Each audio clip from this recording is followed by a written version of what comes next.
एक फौजी जब वर्दी पहनता है तो वो अपने जज्बातों को लोहे के बक्से में बंद कर देता है, लेकिन जब सामने पति की चिता हो और बदन पर उसी फौज की वर्दी हो तो वो लोहा भी पिघल जाता है। आज की कहानी एक ऐसी ही आखिरी सलामी की है जिसने पूरे हिंदुस्तान को रुला दिया है।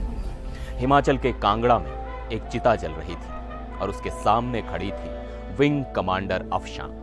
एकदम तनी हुई सावधान की मुद्रा में, हाथ माथे पर, आखिरी सैल्यूट देने के लिए वो एक अफसर थी जो एक शहीद को विदा कर रही थी। लेकिन जैसे ही हाथ नीचे आया वो अफसर बिखर गई और एक पत्नी फूट फूट कर रो पड़ी।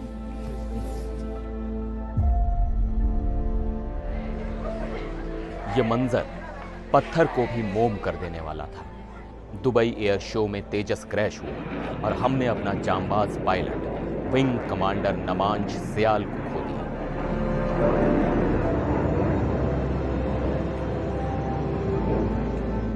रविवार को जब उनका पार्थिव शरीर कांगड़ा स्थित उनके गांव पहुंचा तो हर आंख नम थी, लेकिन सबकी नजरें टिकी थी उनकी पत्नी अफशां पर। अफशां खुद एयरफोर्स में विंग कमांडर है। उन्हें पता है कि शहादत का मतलब क्या होता है।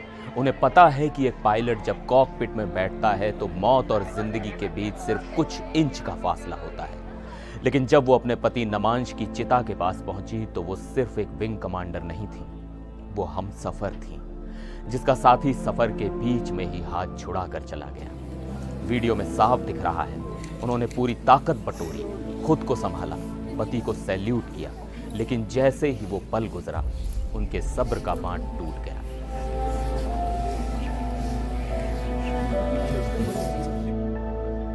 वो रोने लगी और उन्हें रोता हुआ देख वहां मौजूद हर शख्स, चाहे वो फौजी हो या आम नागरिक, अपने आंसू नहीं रोक पाया।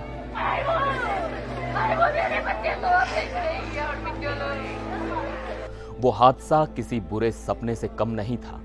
शुक्रवार का दिन था, दुबई एयर शो चल रहा था, दुनिया भर की नजरें आसमान पर थीं। भारत का गर्व, हमारा हल्का लड़ाकू विमान LCA तेजस हवा में अपनी ताकत दिखा रहा था। फ्लाइंग डिस्प्ले चल रहा था। विंग कमांडर नमांश कॉकपिट में थे। सब कुछ ठीक चल रहा था कि अचानक विमान का कंट्रोल छूट गया। वो मशीन जो आसमान का सीना चीरने के लिए बनी थी वो बेकाबू हो गई और सीधे ग्राउंड एरिया में जाकर क्रैश हो गई। ये इतना भयानक था कि नमांश को संभलने तक का मौका नहीं मिला। उन्हें बहुत गंभीर चोटें आईं और वो वहीं शहीद हो गए। भारतीय वायुसेना के लिए और हम सब के लिए ये एक बहुत बड़ा झटका था। एयरफोर्स ने अपने बयान में कहा है कि हमने एक प्रोफेशनल, एक समर्पित फाइटर पायलट खो दिया जिसकी भरपाई कभी नहीं हो सकती। लेकिन शहादत की खबरें हेडलाइंस में छपती हैं और दर्द घर के आंगन में बिखर जाता है। नमांश अपने पीछे सिर्फ यादें नहीं छोड़ गए हैं, वो छोड़ गए हैं अपनी 7 साल की मासूम बेटी, जिसे शायद अभी ठीक से ये भी नहीं पता कि पापा अब कभी ड्यूटी से वापस नहीं आएंगे। वो अब कभी उसे हवा में उछालकर गोद में नहीं लेंगे। उस बच्ची को देखना किसी भी इंसान को तोड़ सकता है। नमांश के पिता गगन कुमार, जो खुद एक शिक्षक रहे हैं, जिन्होंने अपने बेटे को देश सेवा के लिए तैयार किया, आज वो बिल्कुल खामोश है। उनका कहना है कि ये दुख सिर्फ मेरे परिवार का नहीं है, ये पूरे देश का दुख है। पूरा गांव सन्नाटे में है। हर गांव में चूल्हा तो जला है लेकिन किसी के गले से निवाला नहीं उतर रहा, क्योंकि गांव का बेटा तिरंगे में लिपट कर आया है। भारत माता की जय! भारत माता की जय! जरा सोचिए अफशां पर क्या गुजर रही होगी। वो एक अजीब से दोराहे पर है। एक तरफ पति की शहादत पर गर्व है कि उसने देश के लिए जान दी, और दूसरी तरफ वो खालीपन है जो अब ताउम्र उनके साथ रहेगा। सेना की नौकरी का यही सबसे कड़वा सच है। यहाँ गर्व और गम दोनों साथ साथ चलते हैं।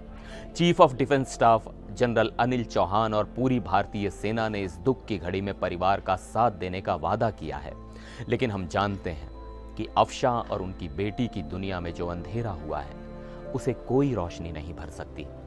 हम NDTV की तरफ से शहीद विंग कमांडर नमांश सयाल को श्रद्धांजलि देते हैं और सलाम करते हैं विंग कमांडर अफशां के जज्बे को, जिन्होंने आंसुओं के सैलाब को रोककर अपने पति को वो विदाई दी जिसके वो हकदार थे।